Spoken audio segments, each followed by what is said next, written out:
Welcome back.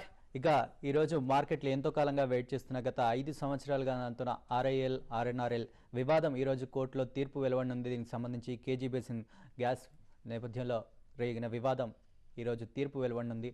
అయితే దీనికి సంబంధించి బుధవారం రోజే మన బిజినెస్ లంచ్ ప్రోగ్రాంలో దీనికి సంబంధించిన తీర్పు శుక్రవారం వెలువడే అవకాశం ఉంది అని చెప్పేసి కూడా మనం చెప్పాము. దీనికి సంబంధించి కుటుంబరావు గారు రికమెండేషన్స్ కూడా ఇచ్చారు మీకు ఆ రోజు. అయితే ఈ ప్రస్తుతం ఈరోజు తీర్పున్న నేపథ్యంలో ఎలాంటి తీర్పు వెలువడనుంది ఏంటి అనేది కనుక్కుందాం. కుటుంబరావు గారు చెప్పండి, ఇవాళ తీర్పు దేనికి ఎక్కువగా పాజిటివ్గా ఉండే అవకాశం ఉందంటారు? ఆర్ఐఎల్కి అంటారా, ఆర్ఎన్ఆర్ఎల్కి అంటారా? ఇప్పుడు మనం ఎస్ట్రాలజర్స్ కాదండి అంత యాక్యురేట్గా చెప్పగలగటానికి అనమాట తీర్పు ఎట్లా ఏ విధంగా వస్తుందని. బట్ జనరల్లీ ఏంటంటే బీఎస్సీ సింగిల్ జడ్జి ఇచ్చిన జడ్జిమెంటు తర్వాత అక్కడ డివిజన్ అప్హోల్డ్ చేసిన జడ్జిమెంట్ ప్రకారం చూస్తే కనుక ఫ్యామిలీ అగ్రిమెంట్కి చాలా హై శాంక్టిటీ ఇచ్చారు. కాబట్టి సుప్రీంకోర్టు కూడా ఇగ్నోర్ చేయలేదు. ఎందుకంటే 2 corporates that with court approvals, share holder అప్రూవల్స్తో పాటు ఫ్యామిలీ అగ్రిమెంట్ ఎగ్జిక్యూట్ అయింది కాబట్టి దాని శాంక్టిటీని ఇగ్నోర్ చేయకుండా డెఫినెట్లీ ఆనర్ చేస్తుందని చెప్పేసి అనుకుంటున్నాం. ఆ విధంగా కనుక ఆలోచిస్తే నేషనల్ ఇంట్రెస్ట్ కూడా ఆలోచించి, ఎందుకంటే ఎన్టీపీసీ ఇంప్లీడింగ్ పిటిషన్ వేసింది, గవర్నమెంట్ ఆఫ్ ఇండియా వాళ్ళ ప్రైజింగ్ పాలసీని ఎక్స్ప్లెయిన్ చేస్తూ కూడా వాదనలు వినిపించారు. కాబట్టి ఇవన్నీ కూడా ఆలోచించి నేను అనుకుంటాం సుప్రీంకోర్టు కాస్త వయా మీడియా జడ్జిమెంట్ ఇస్తుందేమోనని చెప్పేసి నేను అనుకుంటున్నా. అయితే సోర్సెస్ చెప్పేదాన్ని బట్టి ఏంటంటే ఆర్ఎన్ఆర్ఎల్కి ఇప్పటికి ఆల్రెడీ పవర్ ప్లాంట్ లేదు. కాబట్టి till the power plant is erected or అనమాట కన్స్ట్రక్ట్ చేసే వరకు gas will be supplied at government fixed price policy that is around $4 plus అనమాట. అండ్ మోస్ట్ ప్రాబబ్లీ రిలయన్స్ ఏంటంటే వీళ్ళకి 20-year ఫ్యామిలీ అగ్రిమెంట్ ఏదైతే ఉందో అందులో ఇప్పుడు ఆర్ఎన్ఆర్ఎల్ ఈ గ్యాస్ ఏదైతే వాడుకుంటుందో ఈ సపోజ్ బిఫోర్ పవర్ ప్లాంట్ పెట్టేటప్పుడు ప్రపోర్షనేట్గా అంతా డిడక్ట్ చేసి ఆ తర్వాత once power plant is erected at family agreement ప్రకారం $2 ప్లస్లో సప్లై చేస్తారని చెప్పేసి అని అంటున్నారు. అండ్ మోర్ ఓవర్ ఎన్టీపీసీకి మాత్రం గవర్నమెంట్ ఫిక్స్డ్ ప్రైస్లోనే సప్లై చేయాలి అని చెప్పేసి ఇస్తారని చెప్పేసి అని అంటున్నారు. ఈ ఫెటాల్ అట్లయితే కనుక definitely it is negative for Reliance industries అనమాట ఇన్ షార్ట్ టర్మ్.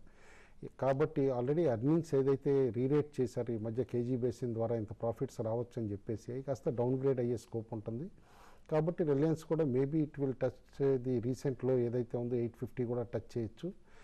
అండ్ ఇండెక్స్లో హెవీ వెయిటేజ్ కాబట్టి నియర్లీ 12.5% బీఎస్సీ సెన్సెక్స్ అవనండి, ఇటు నిఫ్టీ అవనండి రిలయన్స్ ఇండస్ట్రీస్ కమాండ్ చేస్తుంది. కాబట్టి ఆ డౌన్వర్డ్ మూవ్ ఏదైతే ఇటు జడ్జిమెంట్ తర్వాత సపోజ్ వచ్చింది అనుకోండి అగెయిన్స్ట్ వస్తే కనుక మీ పుల్ డౌన్ ఇండెక్స్ కూడా అనమాట షార్ప్గా అంత పర్సంటేజ్ 50 to 60 రూపీస్ రిలయన్స్ పడుతుంది కాబట్టి. బట్ డెఫినెట్లీ లాంగ్ టర్మ్లో వన్స్ ఫర్ ఆల్ ఈ వివాదం పక్కన సెటిల్ అయిపోతుంది కాబట్టి ఒక ఫిక్స్డ్ ఎర్నింగ్ స్ట్రీమ్ రిలయన్స్కి ఎంత వస్తుంది అనేది రోడ్ మ్యాప్ కూడా వెలువడుతుంది. కొత్త డిస్కవరీస్లో Reliance will be more cautious in making agreements. And globally కూడా ఏదైతే మనం ప్రైజెస్ చూస్తున్నామో గ్యాస్కి స్టెబిలిటీ వస్తుంది హయ్యర్ లెవెల్లో. కాబట్టి at lower levels Reliance attractive buying opportunity అవుతుంది. మేబీ క్లోజర్ టు 920, 930 అని చెప్పేసి అని అనుకుంటున్నాను ఈ ఫెటాల్ అగేన్స్ట్ వస్తే. ఇటు కాదు ఆర్ఎన్ఆర్ఎల్కి షార్ట్ టర్మ్లో పాజిటివ్ అని అనుకున్నా కూడా అన్ అప్ సైడ్ వస్తే కనుక 80-82 దగ్గర హ్యూజ్ రెసిస్టెన్స్ వస్తుంది స్టాక్ అనమాట. క్లోజర్ టు దట్ లెవెల్ మాత్రం ప్రాఫిట్స్ బుక్ చేసుకోమని చెప్పేసి చెప్తాను. ఇండైరెక్ట్గా మేజర్ బెనిఫిషియరీ యాక్చువల్గా అనిల్ అంబానీ గ్రూప్లో బెనిఫిట్ అయ్యే కంపెనీ రిలయన్స్ పవర్ అని చెప్పేసి అని అనుకుంటున్నా. ఎందుకంటే ఆల్రెడీ గవర్నమెంట్ ఒక ఆర్డర్ పాస్ చేసింది, gas availability or gas allocation ఒక కంపెనీకి ఉంటే వాళ్ళ సిస్టర్ కన్సర్న్కి కూడా వాడుకోవటానికి గవర్నమెంట్ దగ్గర పర్మిషన్ తీసుకుని వాడుకోవచ్చు అని చెప్పేసి చెప్పారు. కాబట్టి రిలయన్స్ పవర్ ఇండైరెక్ట్ బెనిఫిషియరీ కావచ్చు మేజర్గా అని చెప్పేసి కూడా అనుకుంటున్నాను ఆర్ఎన్ఆర్ఎల్ తర్వాత. ఓకే, శేషు గారు, ఈ తీర్పు వెలువడనున్నది అన్న వార్త ఏదైతే బయటకు వచ్చినప్పటి నుంచి గత కొంతకాలంగా చూసినట్లయితే రిలయన్స్ ఇండస్ట్రీస్ మార్కెట్లో కొంత నష్టపోతూ కనిపిస్తుంది, ఆర్ఎన్ఆర్ఎల్ లాభపడుతూ వస్తుంది. అంటే ఇన్వెస్టర్స్ ఈ న్యూస్ని డిస్కౌంట్ చేసేసారనుకుంటా. అంటే ఆర్ఎన్ఆర్ఎల్ ఇన్వెస్టర్స్ దృష్టిలో ఆర్ఎన్ఆర్ఎల్కు అనుకూలంగా తీర్పు వచ్చే అవకాశం ఉంది అని నిర్ణయించి ఆల్రెడీ నేను తీర్పును డిస్కౌంట్ చేసినట్టు మార్కెట్లో ఏమైనా కనబడుతున్నాయా? ఒకటి డిస్కౌంట్ అయితే ఏం లేదండి. ఆర్ఎన్ఆర్లో కూడా పెరిగింది కూడా పెద్దగా ఏం లేదు, ఒక $4, $5 పెరగడం తప్ప అంతకు మించి ఏం లేదు. అయితే రిలయన్స్ మాత్రం హై నుంచి బాగా ఒక $100 దాకా కరెక్ట్ కావడం జరిగింది. ఏదైనా కూడా ఒకవేళ జడ్జిమెంట్ వచ్చినాక ఒక ఆర్ఎన్ఆర్ఎల్ పాజిటివ్ ఉంటే మాత్రం ఆర్ఎన్ఆర్ ఇక్కడ నుంచి దగ్గర $80 దాకా, $85 దాకా పెరిగే అవకాశం ఉంది. ఒకవేళ ఆర్ఎన్ఆర్కి నేను నెగిటివ్ వస్తే మాత్రం రీసెంట్ లోస్ కూడా కట్టే అవకాశం కనపడుతుంది. ఆర్ఎన్ఆర్ హోప్ అంటే ఇది దీని నుంచి ఏదైనా పాజిటివ్ న్యూస్ ఎక్స్పెక్ట్ చేస్తుంది.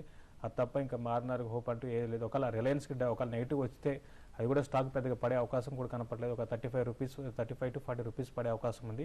మా అయితే 950 ఆ లెవెల్లో అది కొంచెం సస్టైన్ కావచ్చు. ఒకవేళ గ్లోబల్ క్యూస్ కానీ స్ట్రాంగ్ ఉంటే మాత్రం 950 సస్టైన్ కావచ్చు. ఇంకోటి గమనించాలి, ఈ కేసుని పక్కన పెడితే ఇంకా గ్లోబల్ కూడా క్రూడ్ ఆయిల్ బాగా పడ్డం అనేది ఇటు ఆర్ఎన్ఆర్ఎల్, ఓఎన్జీసీ లాంటి కంపెనీస్ కూడా కొంత నెగిటివ్ అవుతుంది. జిఆర్ఎమ్స్ కూడా కొంచెం తగ్గే అవకాశం ఉంది కాబట్టి ఇక్కడ అది కూడా గమనించాలి. ఏదైనా కూడా ఏంటంటే ఇక్కడ నుంచి మార్కెట్లు అంతా ఈ న్యూస్ అనేది మనకి ఒక 1 hour 1.5 hour తర్వాత ఈ న్యూస్ కూడా డిస్కౌంట్ అయిపోతాయి మార్కెట్లో.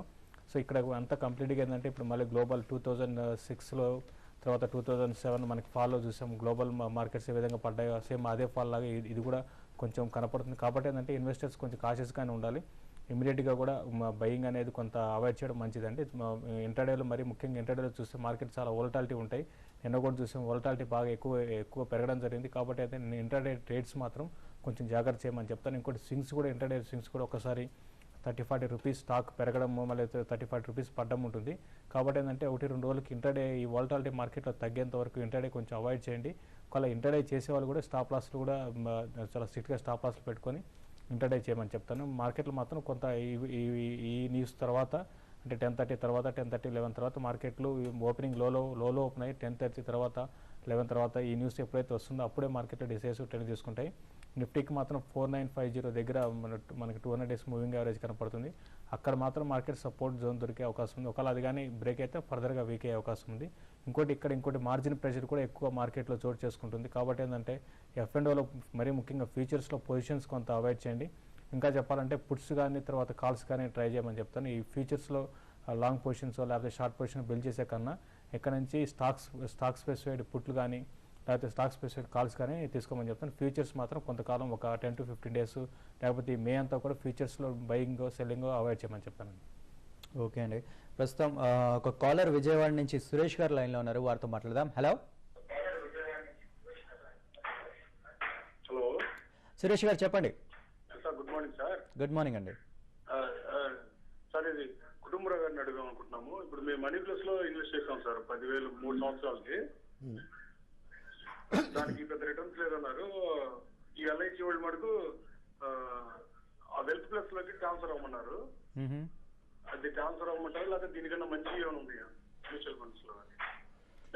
అంటే ఒక్కటండి, ఎందుకంటే ఇప్పుడు మీరు ఆల్రెడీ ఎల్ఐసిది పాలసీలో ఉన్నారు కాబట్టి వాళ్ళు మీకు ట్రాన్స్ఫర్ ఆప్షన్ ఇస్తున్నారనమాట. ఎందుకంటే ఆల్రెడీ అడ్వాన్స్గా ప్రిపేర్ అవుతున్నాయి చాలా వరకు మ్యూచువల్ ఫండ్స్ ఈ యూలిప్లో వచ్చిన కాంట్రవర్సీ తర్వాత అనమాట.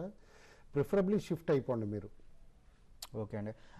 కుటుంబరావు గారు, ఇక ఇవాళ మార్కెట్ మోస్ట్లీ ఈ తీర్పు మీదే డిపెండ్ అయి ఉంటుంది. మనకి నష్టాల్లో ఓపెన్ అవుతుంది అని ఆబ్వియస్గా మనకు తెలుస్తుంది. అయితే ఎలా ఉంటుందంటారు ఇవాళ ట్రేడింగ్? ఒకటండి, డౌన్ సైడ్ మనం 2 days ప్యాటర్న్ చూస్తే కనుక లాస్ట్ 2 days ఫస్ట్ డే నాడు 50-50 అంటే వెనస్డే నాడు లో ఫామ్ చేసింది. నిన్న వచ్చేసేపటికి 50-25 లో ఫామ్ చేసింది. కాబట్టి ఈ లోస్ పైన ఎండ్ ఆఫ్ ది డే కనుక క్లోజ్ అయితే కనుక డెఫినెట్లీ వర్స్ట్ అయిపోయింది షార్ట్ టర్మ్కి అని చెప్పేసి మనం అనుకోవచ్చు. బట్ ఈ లోస్ కిందే ట్రేడ్ అవుతా థర్డ్ న్యూలో ఫామ్ చేసింది అనుకోండి, that is closer to 5,000 or below 5,000. Definitely కాషియస్గా ఉండాలన్నమాట ట్రేడర్స్. ఎందుకంటే ఈ సిరీస్ మొత్తం కూడా వీక్నెస్ కంటిన్యూ అవుతుందని చెప్పేసి అనుకోవాలి. 200-day మూవింగ్ యావరేజ్ ఇందాక మనం చెప్పినట్టు 49.57 అనమాట, 4960 దగ్గర ఉంది. ఆన్ అప్ సైడ్ మాత్రం రెసిస్టెన్స్ ఎవ్రీ స్టేజ్లో రెసిస్టెన్స్ వస్తుందన్నమాట మార్కెట్కి. ఫస్ట్ మాత్రం 50-50 today will be the major upside resistance. 50-50 తర్వాత 5080, ఆ తర్వాత ఆల్ ది వే 5120 దగ్గర ఉందన్నమాట. గట్సీ ఇన్వెస్టర్స్ మాత్రం ట్రేడ్ చేస్తానంటే ఆప్షన్స్లోనే ఐదర్ వే స్ట్రాటజీ చేయమని చెప్పేసి చెప్తాను. బోత్ ఇటు మొమెంటం ఉండే స్టాక్స్ ఇవాళ రిలయన్స్, ఆర్ఎన్ఆర్ఎల్ మొన్న మధ్యాహ్నమే మనం చెప్పాం బుధవారం నాడు అనమాట. That option strategy is the best అని చెప్పేసి. జడ్జిమెంట్ కూడా వీకెండ్ వస్తుందని ఆ రోజు స్ట్రెస్ కూడా చేసాం. మనం చెప్పిన అంచనా కూడా కరెక్ట్ అయిందనమాట. ఓన్లీ ఆప్షన్ యాక్టివిటీకే ప్రిఫర్ అవ్వమని చెప్పేసి చెప్తాను. ఓకే.